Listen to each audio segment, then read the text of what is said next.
AI art is blowing up on Etsy right now, and most people don't even realize it. There are tons of sellers making thousands and thousands every month selling AI art as digital prints on Etsy. And with new partnerships like the ChatGPT Etsy integration, these sales are only going to go up. But I get it. It can feel overwhelming or super complicated to get started. So in this video, I want to answer your questions directly. This is an Etsy AI art sellers QA, and we cover a ton of different topics in this video. So if you're just getting started with AI art, or you're hoping to start your first ever Etsy shop, then this video is for you. As you're watching, feel free to leave a question below this video and I'll answer it in the next YouTube Q&A. I love doing these and I go into them totally blind, so you're gonna see my honest reaction to all of these questions. So without further ado, let's go ahead and get into it. So we're back with another YouTube Q&A and we have a big stockpile of questions to get through today, so let's go ahead and get into it. First question from Learn Computer on the recent ChatGPT Image 2.0 video.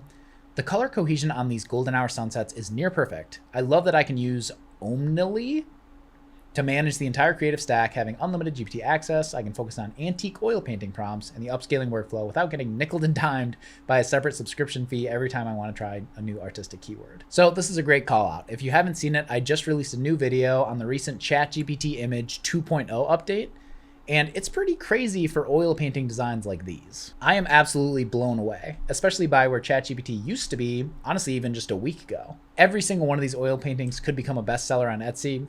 And when I did this, I didn't even use that complicated of a prompt. I pretty much just said, give me a vintage sunset oil painting. So if you were to put a little bit more effort into this, you could get some crazy generations. And related to your other comment, I'm not exactly sure what this software is. And related to getting nickel and dimed, I mean, ChatGPT is completely free to use, or you can just do the $20 a month plan and you get tons and tons of generations right in the chat thread. So yeah, I'm a huge fan of this and I'll be making more videos on this new ChatGPT model in the future. Next up, we'll move on to Tim C. You said that when it's doing the image resizing for different aspect ratios, it was doing it in Photoshop. So I don't use Photoshop, so I'm assuming your script won't work for me as far as resizing. That is a great question, and that is correct. So I was talking about the Tempest automation script, which is the automation that I built myself when I started on Etsy. I'll play a clip of it on the screen now, but essentially it automates cropping, mocking up, and even upscaling your art to print ready sizes, because we sell these as digital products that people can print out and frame at home. And the script was actually built for Photoshop to use Photoshop's upscaling and other cropping tools. So related to your question, I'm with you, but I honestly think about Photoshop kind of as like a Chipotle burrito. Hear me out. You could go eat at something like McDonald's, sort of like the cheapest fast food as possible. Maybe use an upscaling tool that's free with limited generations or ads or something like that. But in my opinion, it is well worth it to just pay a little bit more. I think it's $20 a month for Photoshop, because not only can you run the script like this and completely automate your entire process, but you can also use Photoshop natively to create your own mockups, use the new generative fill. There's actually AI art generations in Photoshop now, plus all the other things people have been using Photoshop for years, like just editing graphics or info cards or mockups or size charts, everything you could possibly need for your shop. So in my opinion, it's that little jump from going from McDonald's to Chipotle, but of course to each their own. Thank you for the comment. Next up we have Jeff. I noticed it and was blown away. ChatGPT Image 2.0. At first there was an update. The prompt is the prompt is followed exactly. Love it. All right, well, I appreciate the message. So thank you so much. I really like it too. I think like this just came out a week ago, so it'll only get better. Like these generations are essentially the worst that there will ever be, which is kind of crazy to think about. Thank you for the comment, Jeff. MW Marketing, no pitch here, just offering editing support if it's ever helpful. Cheers. Thank you. That still sounded like a little bit of a pitch, but I really appreciate it. I am always a huge fan of young entrepreneurs shooting their shot, so props to you, man. Next up, Caramelka. Managing an Etsy shop with 90 plus listings is a grind, but these automation scripts are killing the manual labor. I agree. I use Omnily as my central hub for all flagship. Something's a little suspicious here if we have two comments back to back on the same video about the same software. Plus both of these messages are very similar length with very unique words. It almost feels like this could have been AI generated. I've definitely heard of people using bots or buying comments, but I've never seen it directly. Moving on from that, let's go to Starburst. An A/B testing on Etsy is needed to see which one pulls. This is a great point. I'm actually doing some testing right now with Midjourney versus the GPT model, and this is specifically about Midjourney V8 that just released. So lots of different stuff to test. We have V6, which I love, V7, V8, and GPT, as well as Nano Banana, so lots of options. There'll be a ton of cool videos coming up on this very soon. Next up, Hindsight Farmer. What am I missing here? All of the images are full of artifacts and patterning. So, that's a fair point, honestly, and that's sort of what I've been hearing in my community as well. From the outside, these look great, but if you do double click into them, make them full screen, you can see a little bit of like a dotting texture, right? You see it a little bit there, like in these trees. You can see it a lot here, right? Dot, dot, dot, dot. Lots of these kind of have this dotting texture. And again, I'm an optimist. I'm a glass half full guy. So I like to give GPT and OpenAI the benefit of the doubt. This is sort of the first version of their new V2 model. So I assume they'll be working out the kinks and hopefully smoothing this out. I really don't think it looks all that bad, but I agree. If every single one of your images had this exact same texture, then maybe it might start to become noticeable. Either way, thank you for the comment. CM, your automation app looks excellent. Well done on that. Thanks for sharing. Thank you. Yeah, this is the automation that we use to upload products to Etsy on autopilot. It's what I built for myself when I first started. And it's probably saved me hundreds or maybe even thousands of hours at this point with uploading, cropping, mocking up, writing titles and tags, pretty much everything. We're also coming out with some really cool updates here in the future. I don't want to spoil them or anything, but it'll be some updates with bulk edit as well as some Pinterest tools coming soon. So not only is it uploading, bulk editing, it'll also work on your marketing as well. All of these automation tools you get when you join the AI Art Sellers Collective, but that's all I'll say for now. Next up, we have Steven, one of my favorites. Thank you for your critique on ChatGPT Image 2, Alec. Thank you. I hadn't gotten around to having a look at it yet, so I was interested to see your approach to getting those art outputs. You've inspired me to have a similar chat with it where I keep the instructions simple but drop an artist's name into the mix. That is a great point. It's not something I even covered in the breakdown.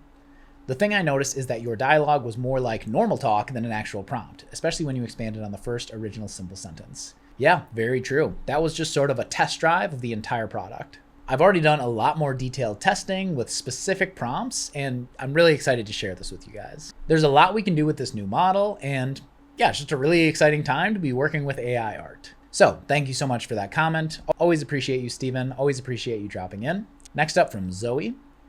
Thanks, Alec. I've been using it already, and I like that it does people, hands, better than Midjourney. It's a bit slow, but the images are very good. I agree. Yeah, I've noticed that immediately with this model is that it's kind of much less AI-ish than pretty much anything else out there. I still think Midjourney does take the crown for the vintage oil painting styles, but even things like hands or fingers or even legs of a stool are much more realistic in this new GPT version than in Midjourney, where it can be like a four-legged stool with only 3 legs or something like that. But again, these images are the worst they're ever going to be from any of these models. So yeah, I'm just really excited about the future. Next up from Michael. This is actually insane. The quality jump is crazy, but I feel like the difference now isn't just the tool, it's how you use it. Yeah, I agree. A lot of AI art is starting to look the same if you just copy prompts everywhere. I've been trying to keep things simple and build my own variations, and AI shortcuts for the lazy mind has some solid prompt ideas to start from. This is next level though. Well, thank you for saying that. Not exactly sure what that is, but I'm glad you found something that's working for you. And yeah, that's one of the reasons why we do the prompt drops in the AI Art Sellers Collective, because there's actually a lot of variation you can do if you kind of know the specific keywords to work with. But either way, thank you so much for the comment. Next up, LTE80.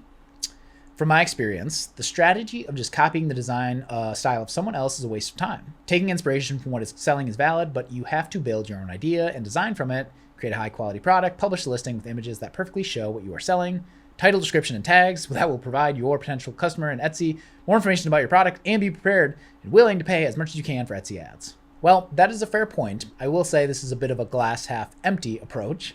On one hand, you're completely right. If you copy and paste a design from another shop that's selling into your shop, and that is all you did, you probably wouldn't get anywhere. For example, if you created this exact same design or even a super slight variation of it and posted it to your shop, like, why would someone go to your shop when they can get this bestseller 48X outlier that's made over 10 grand right here from Atlas Vintage? So you're right on the money there.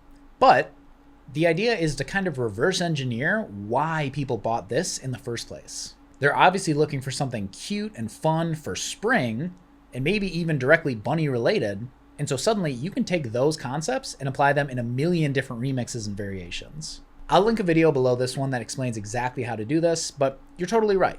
You want to take the ideas from what's selling, but then build your own ideas. Okay, yeah, so I think we're in complete agreement here, actually. And of course, the idea is you have your own mockups, your own branding, plus your own titles and tags and everything else. So, I mean, yeah, you're completely right. You should take an idea that's working and make it your own and remix it. And what's cool is once you have something that's working, then you can do that exact same thing, but for your own designs. And the last thing I'll say here is Etsy ads can be hit or miss. It's definitely a good way to grow your shop when you're first starting out, but it will 100% eat into your profit. So a lot of sellers are actually going fully organic and doing pretty well today. But of course, to each their own.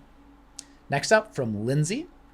2.0 is better than 1.5, but personally, I think they look inferior to Midjourney still for the style of art. I think I would probably agree. Now, the infographic ability, text, yes, it's insanely good, but it's just still not there for me for the oil paintings. I don't like the look of those dabs. Yes, the dotting.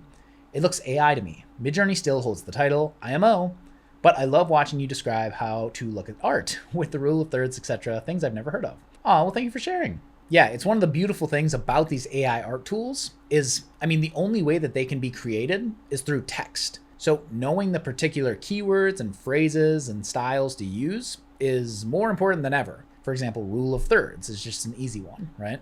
But yeah, I really appreciate that. We have tons of other breakdowns on making designs like these. So yeah, feel free to subscribe and stay tuned for more. Next up, there is a texture on each image which can't get rid of. ChatGPT, very true. Yep, that dotting that we've been talking about. Definitely seems like that is a hot talking point. Next up from Angelo. Good luck selling this on Etsy when you have millions of others doing the very same thing. Very true, but people have also been saying that about YouTube, and just take this channel for an example. If you're able to take a unique spin on things, you can carve out a moat for yourself, but it almost becomes a self-fulfilling prophecy if you think that, and you don't end up pushing products or carving out a moat for yourself, and then yes, you end up failing because you didn't take the time to build your own style and sort of carve out your own little pond. Again, I think the common theme today is glass half full versus glass half empty, but yeah, it's one of those things where you're going to fail if you think you're going to fail. I guess that's kind of the best way to put it. But if you believe that you can carve out a bit of the market for yourself and you can be the shop that beats out all the others, even the ones who are currently bestsellers, a lot of the times that becomes a self-fulfilling prophecy as well. So thank you for that comment. I think that's important to talk about. Because, yeah, I think that's with a lot of things in life. The internet is blown up and now everything is everywhere and there's millions of Instagram accounts, YouTube accounts, Shopify stores, Amazon stores, Etsy shops. And so at this point, it's really about differentiation and honestly, just doing the work. So simply putting in the effort to post designs when 80% of shops have less than 100 listings overall. And I think that's actually a great place to end for today, end with a little bit of mindset and philosophy, but thank you so much for tuning into this YouTube Q&A. Whether you're just starting out or you're already scaling on Etsy, I hope you found something helpful in here, and please leave a comment below this video if you have any question whatsoever. I'll answer it live in the next Q&A just like this, and honestly, I love doing these, so if you have any question whatsoever, just let me know. Otherwise, thank you again for watching, feel free to subscribe for more, and I will see you in the next one.